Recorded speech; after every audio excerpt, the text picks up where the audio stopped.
Hello and welcome back to Boxers Shorts, and we are doing today lesson 11 on atmospheric pollutants. Now, by the way, you might have noticed that the last lesson we did was lesson 9 and this lesson is lesson 11, and that's because I actually decided to skip what I was going to do in lesson 10 because we're actually it's really, in the AQA syllabus, it's a topic that comes in the atmosphere unit, but it really belongs somewhere else. So I'm going to do it then instead of doing a bad job of it now. So stay tuned, and as soon as the unit on using resources is done, then stuff about carbon footprint and life cycle assessment will be ready to go. Today we're going to look at atmospheric pollutants, which are all the problems that come from burning fossil fuels, in addition to carbon dioxide. So we already know that carbon dioxide is a major problem in terms of burning fossil fuels.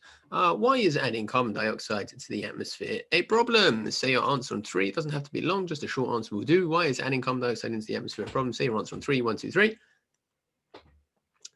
I'm hoping you said something along the lines of it's a greenhouse gas, or something along the lines of it contributes to global warming, or something along the lines of it contributes to global warming, which causes climate change. So any of those would have been fine.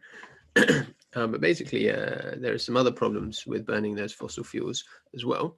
Sorry, I just want to check that I'm actually recording. So yes, I am actually recording. Nothing worse than doing an entire video and then remembering that you forgot to hit the record button. Right, basically, let's take a car, right? So this is a car, and it's got an exhaust pipe, which is where gases and stuff come out, and it's got this engine, which is where we're burning the petrol, and it's that we're looking at. Okay, I'm actually going to make that bigger. It's that we're looking at. So we've got basically an engine. It's got loads of petrol in it, and we're burning that, right? So it's literally just like a firebox. It's like stuff on fire, right? Not loads. It's not like it's going to explode any minute, but we are burning this petrol. Now, if we do complete combustion, we get carbon dioxide. That's called complete combustion. Now, if you've already done the unit on crude oil, then you'll be familiar with combustion and complete combustion, but I'm not going to go into it in too much detail now. But we can also do incomplete combustion, and that happens if the engine doesn't get enough oxygen.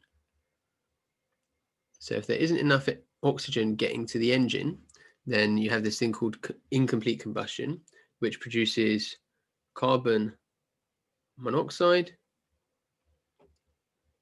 and particulates. So carbon monoxide is a toxic gas, right? You can't tell it's there. It's invisible, it's colorless, it's odorless, but it kills you.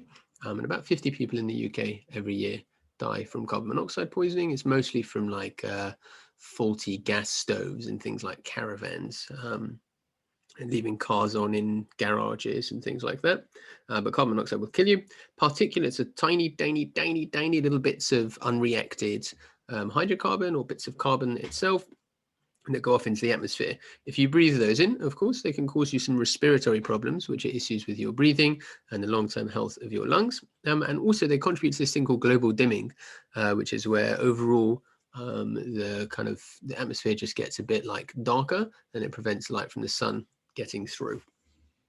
What other problems do we have? So we've also got inside the petrol, we've got sulfur impurities. So atom impurities, atoms of sulfur are in the petrol. I'm just going to make that arrow a bit cleaner.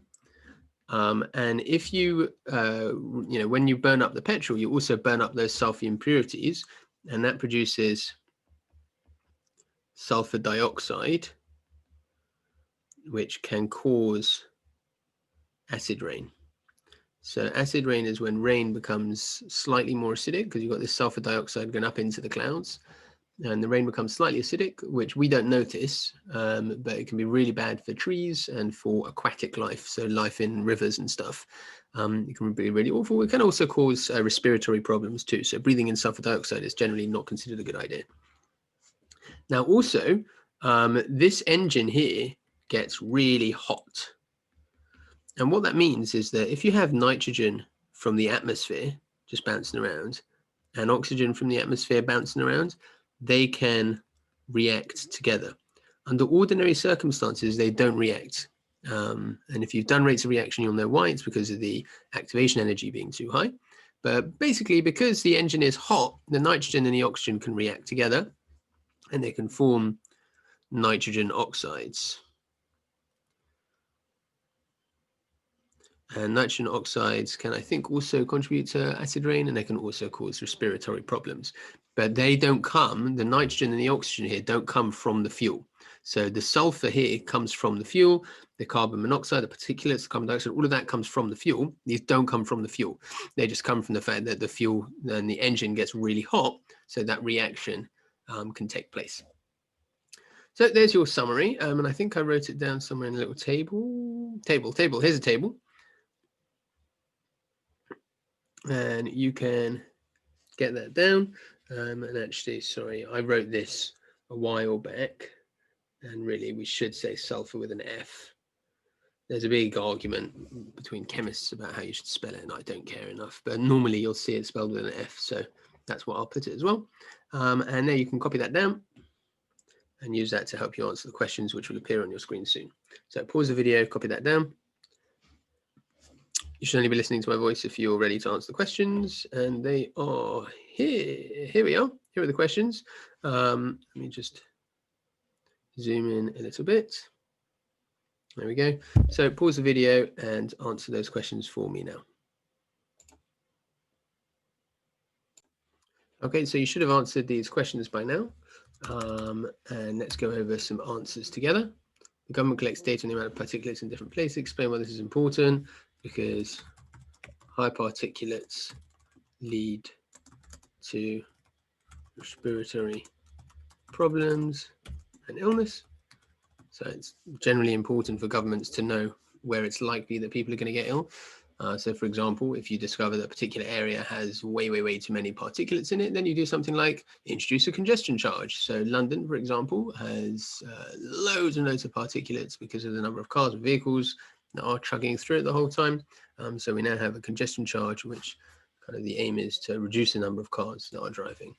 Most houses have carbon monoxide detectors. Explain why this is important. Humans cannot detect carbon monoxide, but it is toxic and will kill you. So I actually have 2 carbon monoxide detectors because I'm that cool. I keep one in the kitchen and one upstairs in the loft. It's just actually, do I have 2? No, I think I've got one in the kitchen. Whatever. I've definitely got one in the kitchen. But yeah, because I want to know if like the boiler is producing carbon monoxide. I don't have a gas stove, but if I did, I'd also want to know if that was producing carbon monoxide. Anyway, new engine is invented which allows much more oxygen to react with the fuel than before. Why is this important? It reduces the chance of incomplete combustion. So the more oxygen you've got, the more complete your combustion. So I'll just write that in addition. So more oxygen equals more complete combustion. Factory does not allow gases to escape before passing through a base, remembering that a base is something that can react with acids. And what that means is that the sulfur dioxide, see, look at that. Now one note, Microsoft is telling me that sulfur is no good with an F. I bet you it tells me to change it to a pH. Classic. But why would sulfuric be with an F? Madness. Sulfur dioxide reacts with the base and does not go into the atmosphere to cause acid rain. There we go. And so yeah, you have these like massive chimneys which they stack full of like calcium oxide and calcium carbonate, so it can react with the sulfur dioxide, so we don't end up with acid rain. Oh, here we go. The factory uses calcium carbonate powder. Why is this better than big lumps? So again, if you've done the rates of reaction unit, then you'll know this pretty well. It's because you increase surface area, increase rate of reaction. Natural gas contains few impurities. Why is this important? It means you can burn natural gas as fuel and lower the chances of releasing atmospheric pollutants. It's a nice way to put it. And then finally, people living in large cities can be more prone to certain health problems. Explain why. Large cities have more cars and generally more combustion of fossil fuels, and therefore more atmospheric pollutants. And there we have it. We are now at the end of the unit. What are the things we've looked at through this unit? We've looked at the origins of Earth. We've looked at the origin of Earth's atmosphere. We've looked at the nature of Earth's atmosphere 4.5 billion years ago, and as it changed across the course of those 4.5 billion years, going from being mostly carbon dioxides to being mostly nitrogen and oxygen. And we've looked at how life developed and how it influenced that carbon dioxide, how the other gases have changed because of that. And then finally, we've looked at the effect that carbon dioxide has on our atmosphere and the things humans have been doing to increase carbon dioxide, as well as methane and water vapor, climate change, particulates. Like I said, it's not a particularly happy unit because it's about a lot of stuff that is bad for us and bad for the planet. But I'm hoping that it's left you feeling a thirst for greater knowledge and feeling like you now know what's going on and you now have a better understanding of how you can make a change. Thank you again for listening. I will see you again soon.